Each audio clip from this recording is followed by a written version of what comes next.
నమస్కారం. ఘంటారావానికి స్వాగతం. ముందుగా ప్రధాన అంశాలు. మద్యం కేసులో ఎమ్మెల్సీ కవితను కోర్టు ముందు హాజరుపరిచిన ఈడీ 15 రోజుల జ్యుడిషియల్ కస్టడీకి పంపాలని విజ్ఞప్తి.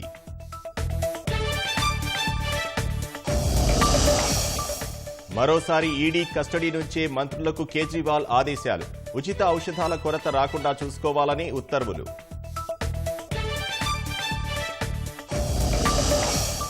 కేజ్రీవాల్ అరెస్టుకు నిరసనగా ఆప్ కార్యకర్తల ఆందోళనలు. ఎక్కడికక్కడ అదుపులోకి తీసుకున్న పోలీసులు.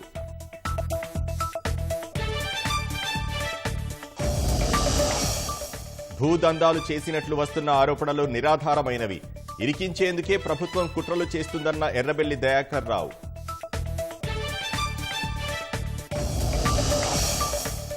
యుఎస్లో ట్రాఫిక్ పోలీసుపై దుండగులు కాల్పులు. చికిత్స పొందుతూ మృతి చెందిన పోలీసులు.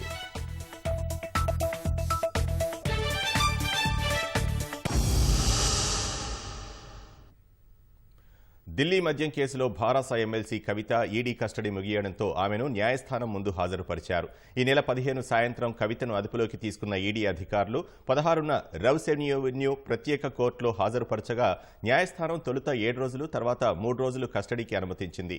అనంతరం కవితను ప్రశ్నించిన ఈడీ అధికారులు మొత్తం 10 రోజుల కస్టడీ అనంతరం ఈ రోజు మరోసారి కోర్టులో హాజరుపరిచారు. ఆన్లైన్లో హాజరైన ఈడీ తరఫు న్యాయవాది జోయబ్ హుస్సేన్ కేసు దర్యాప్తు పురోగతిలో ఉందని, పలువురు నిందితులను ఇంకా ప్రశ్నిస్తున్నట్లు పేర్కొన్నారు. కవితను 15 రోజుల జ్యుడిషియల్ కస్టడీకి పంపాలని న్యాయమూర్తిని కోరారు.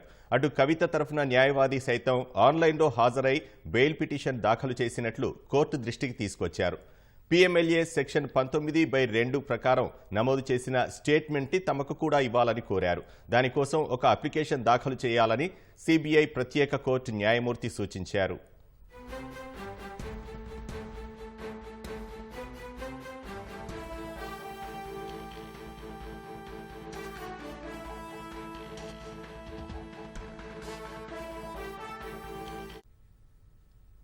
మద్యం పాలసీకి సంబంధించిన మనీ లాండరింగ్ కేసులో అరెస్టైన Delhi CM Arvind Kejriwal ED custody నుంచే మరో ఆదేశాలు జారీ చేశారు.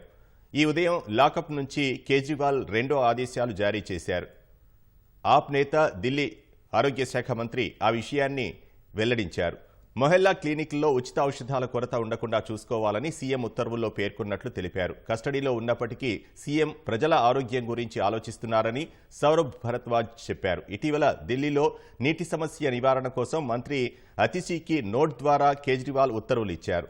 దీన్ని ఈడీ తీవ్రంగా పరిగణించింది. కస్టడీ సమయంలో ప్రధాన కార్యాలయంలో ఉన్న కేజ్రీవాల్కు కంప్యూటర్ లేదా కాగితాలు తాము సమకూర్చలేదని దర్యాప్తు సంస్థ తెలిపింది.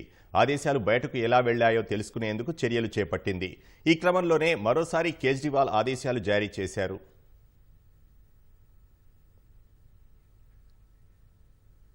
మద్యం పాలసీ కేసులో ఢిల్లీ సీఎం అరవింద్ కేజ్రీవాల్ అరెస్టుకు నిరసనగా ప్రధాని ఇంటి ముట్టడికి ఆప్ పిలుపునివ్వడంతో అధికారులు భద్రతను కట్టుదిట్టం చేశారు. ప్రధాని మోదీ నివాసం చుట్టూ పలు అంచెల్లో పోలీసులు మోహరించారు. అటువైపు ఎవరూ రాకుండా 144 సెక్షన్ విధించారు. పటేల్ నగర్ మెట్రో స్టేషన్ వెలుపల ఆందోళన చేస్తున్న పంజాబ్ మంత్రి హర్జోత్ సింగ్ బైన్స్తో పాటు పలువురిని పోలీసులు అదుపులోకి తీసుకున్నారు. ఆందోళనకారులు ఎక్కువగా వస్తుండటంతో ఆ ప్రాంతంలో 144 సెక్షన్ విధించారు. నిరసనల కారణంగా సెంట్రల్ ఢిల్లీ సహా కొన్ని ప్రాంతాల్లో ట్రాఫిక్ ఇబ్బందులు తలెత్తే అవకాశం ఉందని అధికారులు తెలిపారు. ప్రయాణికులను ప్రత్యామ్నాయ మార్గాల్లో వెళ్లాల్సిందిగా సూచించారు.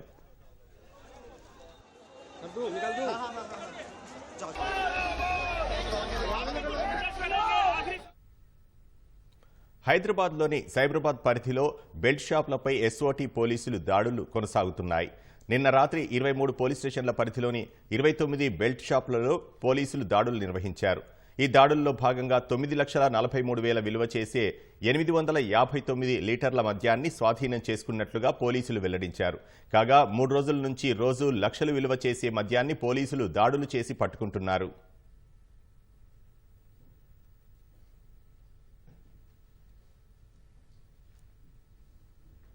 విజయవాడ కానూరులోని 100 అడుగుల రోడ్డులో భారీ అగ్ని ప్రమాదం చోటు చేసుకుంది. ఆటోనగర్లోని ఆయిల్ శుద్ధి కేంద్రంలో అగ్ని ప్రమాదం చోటు చేసుకోగా భారీగా మంటలు చెలరేగాయి. పొగలు దట్టంగా అలుముకున్నాయి. క్రూడ్ ఆయిల్ నుంచి గ్రీస్ తయారీ కేంద్రంలో భారీగా మంటలు చెలరేగాయి. ఉదయం 8 గంటల సమయంలో మంటలు చెలరేగినట్లు ప్రాథమికంగా అంచనా వేశారు. ప్రమాద సమయంలో ఎవరూ లేకపోవడంతో ప్రాణనష్టం తప్పింది. 5 అగ్నిమాపక వాహనాలతో అగ్నిమాపక సిబ్బంది మంటలార్పారు. షార్ట్ సర్క్యూట్ కారణంగానే అగ్ని ప్రమాదం చోటు చేసుకుందని స్థానికులు అనుమానం వ్యక్తం చేస్తున్నారు. ఘటనపై అధికారులు పూర్తిస్థాయి దర్యాప్తు చేపట్టారు.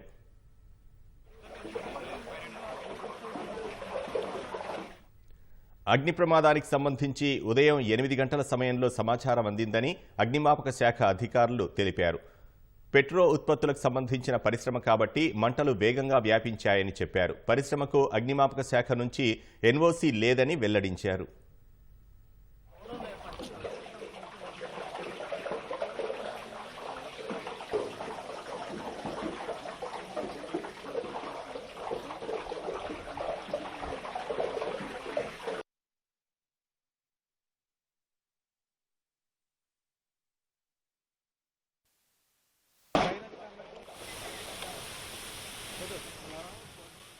ఫైర్ కాల్ అనేది మాకు 8:55 రిసీవ్ కావడం జరిగింది.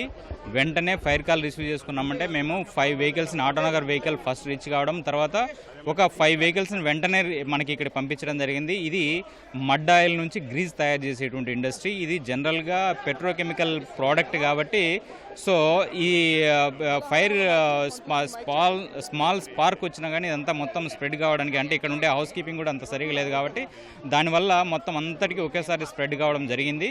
సో దానివల్ల డెన్స్ స్మోక్ అనేది కూడా రావడం జరిగింది. సో మేము 5 వెహికల్స్ని వెంటనే మనం టర్న్అవుట్ చేశాము. 5 వెహికల్స్ని టర్న్అవుట్ చేసి మాకు అడ్వాన్స్ వెహికల్ విజయవాడ స్టేషన్లో ఉన్నటువంటిది కూడా వెంటనే మనము ఇక్కడికి చేసి ఫోమ్ కాంపౌండ్ ద్వారా మనం ఫైర్ని వెంటనే ఒక వితిన్ హాఫ్ అన్ అవర్లోనే మనం కంట్రోల్ చేయడం జరిగింది. ఫైర్ అయితే మాత్రం ఇప్పుడైతే మొత్తం అంతా కంట్రోల్ అయిపోయింది. ఇప్పుడు అక్కడ ఉండేటువంటి ఆ క్రూడ్ ఆయిల్ కొంచెం ఆ హీట్కి ఏమవుతుందంటే అది కొంచెం ఇంకా ఎక్కువగా ఆ హీట్ అనేది అట్టనే ఉంటుంది. ఒకేసారి అది కూల్ కాదు. It will take time. ఒక హాఫ్ అన్ అవర్లో ఇదంతా కూడా కూల్ అయిపోతుంది. ఇంకా ఇప్పుడు ఇక్కడ ఉండేటువంటి మెటీరియల్ ఇక్కడ మేనేజ్మెంట్తో ఆఫ్టర్ కంప్లీషన్ అంటే మొత్తం కంప్లీట్ అయిపోయిన తర్వాత మనం అసర్టైన్ చేయడం జరుగుతుంది. ఫైర్ ఎన్ఓసీకి ఫైర్ డిపార్ట్మెంట్కి సంబంధించి ఎటువంటి అనుమతులు లేవు. సేఫ్టీ మెజర్స్ అయితే కూడా లేవన్నమాట. మనకి ఈ పెట్రోకెమికల్ యొక్క ప్రాపర్టీస్కి డెన్స్ స్మోక్ అనేది వస్తుంది. సో డెన్స్ స్మోక్ వచ్చిన తర్వాత మాకు ఈ ఆయిల్ ఫైర్స్కి ఫోమ్ కాంపౌండ్ని యూజ్ చేసి వెంటనే కంట్రోల్ చేసేయచ్చు. సో మనకు వే కూడా 2 సైడ్స్ సఫిషియంట్ వెహికల్ మూవ్మెంట్ కూడా ఉంది. అదేవిధంగా సఫిషియంట్ వాటర్స్ కూడా మనకు ఇక్కడ ఉందన్నమాట. దగ్గరలో ఉన్నటువంటి మనకు కామినేని హాస్పిటల్ వాళ్ళ దగ్గర నుంచి కూడా మనం వాటర్ తీసుకొని మనము ఈ కంటిన్యూగా వాటర్ ఇవ్వడం వల్ల వితిన్ హాఫ్ అన్ అవర్లోనే మనం కంట్రోల్ చేయడానికి పాసిబిలిటీ అయిందన్నమాట. సూర్యాపేట జిల్లా కోదాడ జూనియర్ సివిల్ న్యాయస్థానంలో అగ్ని ప్రమాదం చోటు చేసుకుంది. భవనంలో భారీగా మంటలు వ్యాపించడంతో పలు దస్త్రాలు పూర్తిగా దగ్ధమయ్యాయి. కోర్టుకు 3 రోజులు సెలవులు రావడంతో షార్ట్ సర్క్యూట్ జరిగిన విషయం ఆలస్యంగా తెలిసింది. న్యాయమూర్తి గదిలోని ఓ విద్యుత్ బోర్డు నుంచి మంటలు చెలరేగడంతో పక్కనే ఉన్న బీర్వాలోని దస్త్రాలు పూర్తిగా దగ్ధమయ్యాయి. పోలీసు అధికారులతో కలిసి ఘటనా స్థలాన్ని పరిశీలించిన న్యాయమూర్తులు శ్యామ్ సుందర్, భవ్య ప్రమాదానికి గల కారణాలపై విచారణ జరపాలని ఆదేశించారు.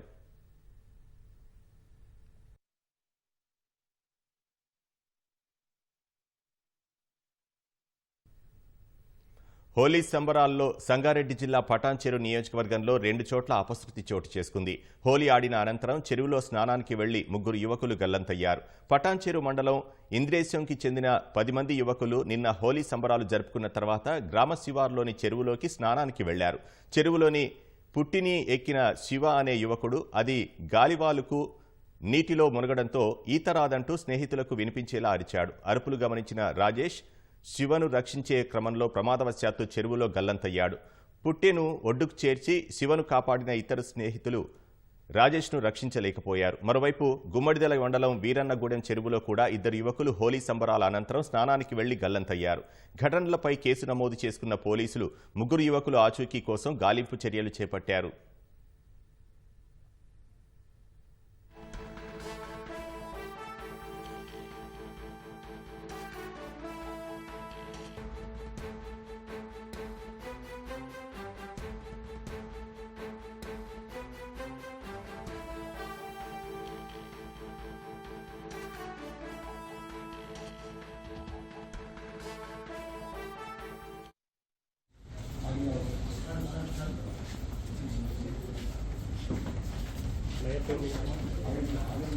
జై తెలంగాణ, జై కేసీఆర్.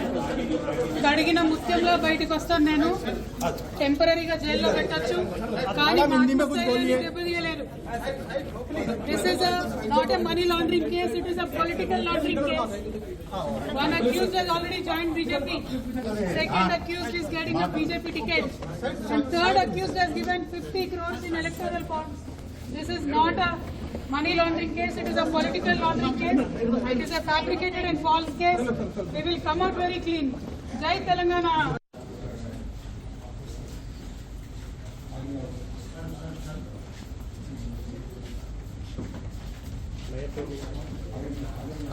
జై తెలంగాణ, జై కేసీఆర్. అడిగిన ముత్యంలో బయటకు వస్తాను. నేను టెంపరీగా జైల్లో పెట్టచ్చు, కానీ దెబ్బతీయలేరు. This is not a money laundering case, it is a political laundering case. One accused has already joined BJP. Second accused is getting a BJP ticket. And third accused has given 50 crores in electoral bonds. This is not a money laundering case, it is a political laundering case. It is a fabricated and false case. We will come out very clean. Jai Telangana.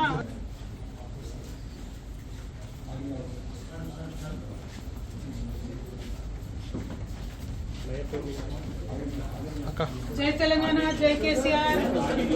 అడిగిన ముత్యంలో బయటకు వస్తాను. నేను టెంపరీగా జైల్లో పెట్టచ్చు, కానీ దెబ్బతీయలేరు. This is not a money laundering case, it is a political laundering case. One accused has already joined BJP. Second accused is getting a BJP ticket. And third accused has given 50 crores in electoral bonds. This is not a money laundering case, it is a political laundering case. It is a fabricated and false case. We will come out very clean. Jai Telangana.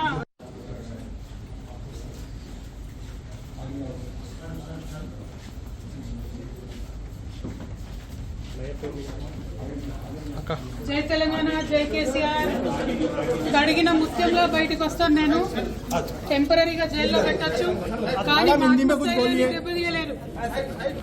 This is not a money laundering case, it is a political laundering case. One accused has already joined BJP. Second accused is getting a BJP ticket. And third accused has given 50 crores in electoral bonds. This is not a money laundering case, it is a political laundering case. It is a fabricated and false case. We will come out very clean. Jai Telangana.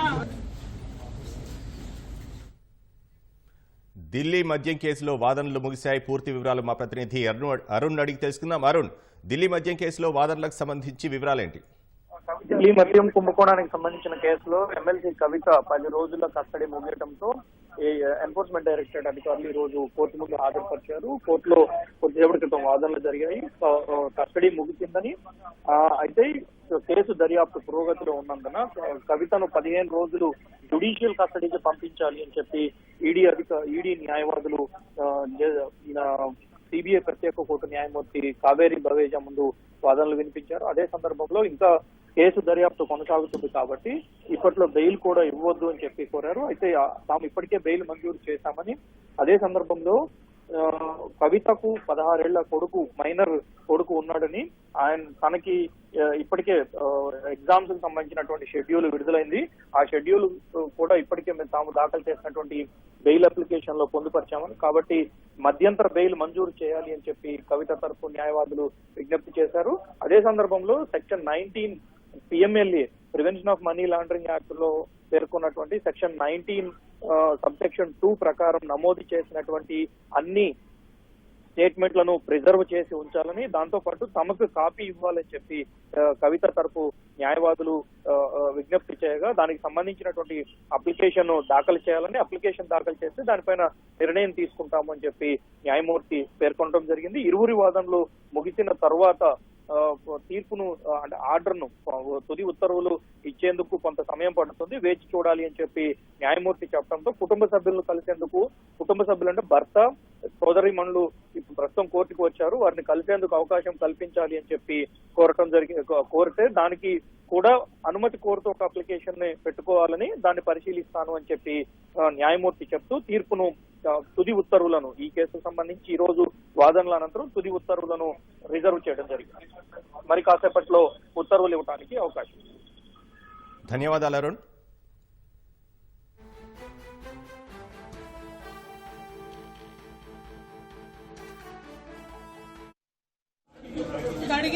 ముత్యంలో బయటకు వస్తాను నేను టెంపరీగా జైల్లో పెట్టొచ్చు కానీ మాకు స్థైర్యాన్ని దెబ్బతీయలేరు. This is not a money laundering. Phone tapping కేసుతో తమకు ఎలాంటి సంబంధం లేదని మాజీ మంత్రి ఎర్రబెల్లి దయాకర్ రావు స్పష్టం చేశారు. తమపై ఫిర్యాదులు, ఆరోపణలు చేసిన శరణ్ చౌదరి తెలియదన్న మంత్రి ప్రణీత్ రావును విచారిస్తే అన్ని విషయాలు తెలుస్తాయన్నారు. ప్రజల కోసం పోరాటంలో చేసే తప్ప పొరపాటు చేయలేదని ఉద్ఘాటించారు. ఆ శరణ్ చౌదరి నాకు ఎలాంటి సంబంధం లేదు. ఆయన ఎవరో కూడా తెలియదు నాకు. నిన్న మొన్న ఆయన విచారిస్తే ఈయన రియల్ ఎస్టేట్ బిజినెస్ ఏదో చేస్తాడట. ఎన్ఆర్ఐస్ ను నా దగ్గర పెట్టుబడి పెట్టాలని, ఎన్ఆర్ఐస్ దగ్గర చాలా మంది దగ్గర నాకు 150 ఎకరాలన్నది, 130 ఎకరాలన్నది, 350 ఎకరాలన్నది అన్ని డాక్యుమెంట్స్, దొంగ డాక్యుమెంట్స్ సృష్టించి ఎన్ఆర్ఐస్ దగ్గర చాలా మంది దగ్గర డబ్బులు తీసుకున్నారు. ఆ డబ్బులు తీసుకుని అందరికి కూడా మోసం కూడా చేయటం జరిగింది. ఇంకా చాలా మంది ఎన్ఆర్ఐస్ ను మోసం చేసిన వ్యక్తి. ఇప్పుడు ఇటువంటి వ్యక్తిని ఇటువంటి కేసెస్ పరిగెతం ఇంకా తీసుకోలే. పోలీస్ స్టేషన్ లో, బంజారా పోలీస్ స్టేషన్ లో చీటింగ్ కేసులు ఎన్నో ఉన్నాయి ఎన్ఆర్ఐస్ మోసం చేసి. నేను రాజకీయాల్లో ఉన్నా. ఎన్నడూ కూడా ఈ ల్యాండ్ జోలికి కానీ నేను పోను. నా రాజకీయ జీవితంలో ఎన్నడూ కూడా మచ్చలేదు. నన్ను ఎన్నో ప్రభుత్వాలు ఇరికేయాలని ప్రయత్నం చేసి ఈ ఇళ్ళ కూడా నాకు ఇంత సంబంధం లేదు.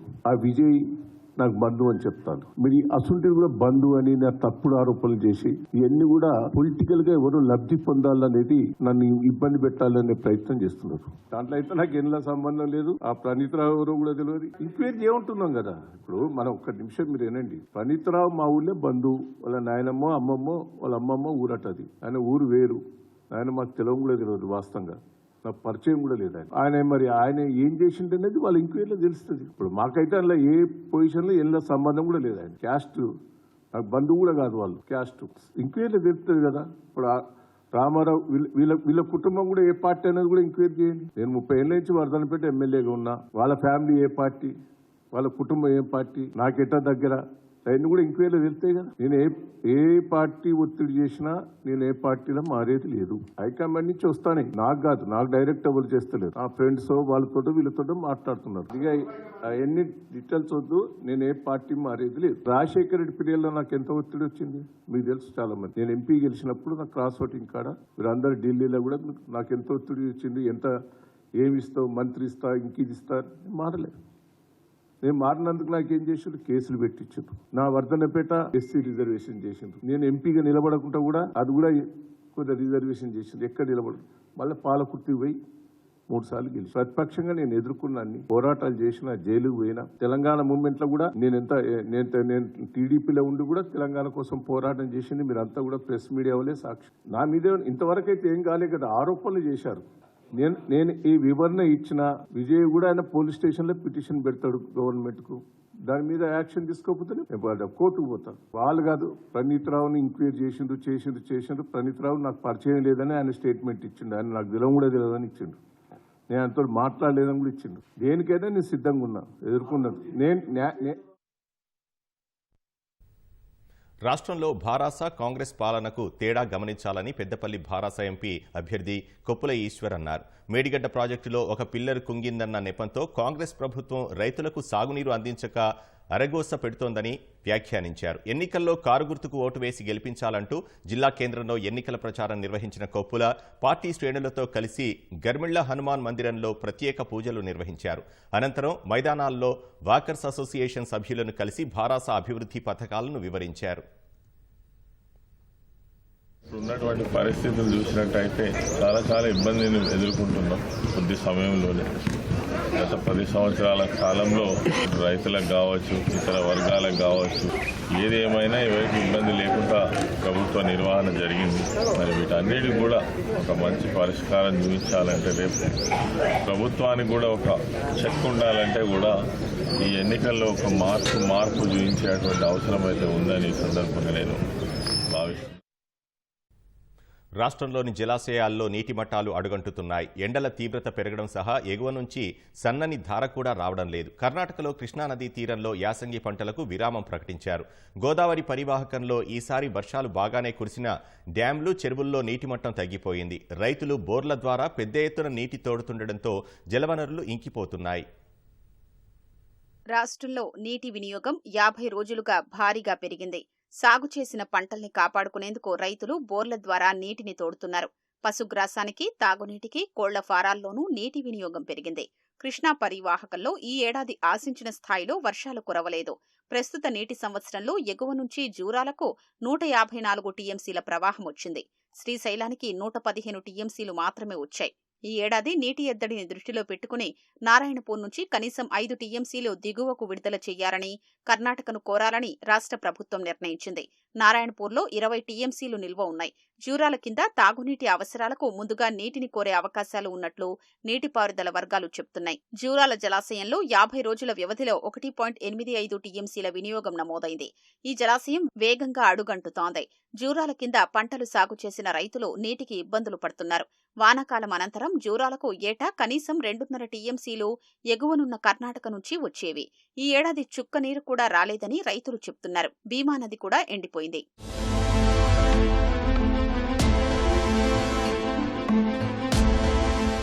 కాళేశ్వరం ప్రాజెక్టులోని మేడిగడ్డ, అన్నారం, సుందిళ్ల బ్యారేజీల్లో తలెత్తిన లోపాలతో వాటిని ఖాళీ చేశారు. మేడిగడ్డ వద్ద రోజు 5,000 క్యూసెక్కుల ఇన్ఫ్లో నమోదవుతున్నా పిల్లర్లు కుంగడంతో దిగువకు వదిలేస్తున్నారు. అన్నారంలోనూ నిల్వ ఉన్న 2.5 టీఎంసీల్ని బుంగల కారణంగా వదిలేశారు. ఎగువకు ఎత్తిపోతలు పూర్తిగా నిలిచిపోయాయి. దీని ప్రభావం ఎల్లంపల్లి, మధ్య, దిగువ మానేరుల్లో నీటి మట్టాలపై చూపిస్తోంది. ఈ ఏడాది వానాకాలంలో వచ్చిన ప్రవాహాలే తప్ప అనంతరం ఇన్ఫ్లోలు లేవు. 2023 మార్చిలో ఎల్లంపల్లిలో 14.34 టీఎంసీలు ఉండగా ప్రస్తుతం 8.72 టీఎంసీల నిల్వ ఉంది.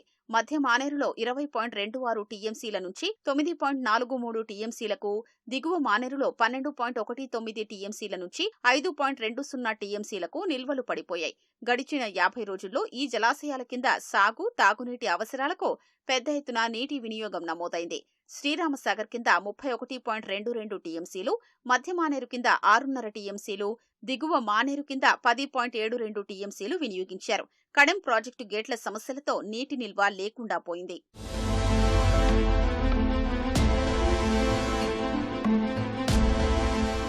శ్రీశైలం జలాశయంలో వెనుక జలాలు వేగంగా తగ్గిపోతుండటంతో నదిలో మేటలు తేలుతున్నాయి. జలాశయం పూర్తిస్థాయి నీటిమట్టం 885 అడుగులకు గాను 810.80 అడుగులకు చేరుకుంది. తుంగభద్ర డ్యాంలో ప్రస్తుతం 5.32 టీఎంసీలే ఉన్నాయి. సాగర్ పూర్తిస్థాయి మట్టం 590 అడుగులకు గాను 513.60 అడుగులకు చేరుకుంది. గోదావరి పరివాహకంలోని చెరువుల్లో నీటి మట్టాలు పూర్తిగా పడిపోయాయి. సింగూరు జలాశయంలో కొంతమేరకు నీరు నిల్వ ఉండడం ఊరటనిచ్చే విషయం. శ్రీరామసాగర్ ప్రాజెక్టు నుంచి ఈ దఫా 3 సార్లు క్రెస్టు గేట్లు ఎత్తి దిగువకు నీరు విడుదల చేశారు. గతేడాదితో పోలిస్తే ఈసారి 13 టీఎంసీల వినియోగం అధికంగా నమోదైంది.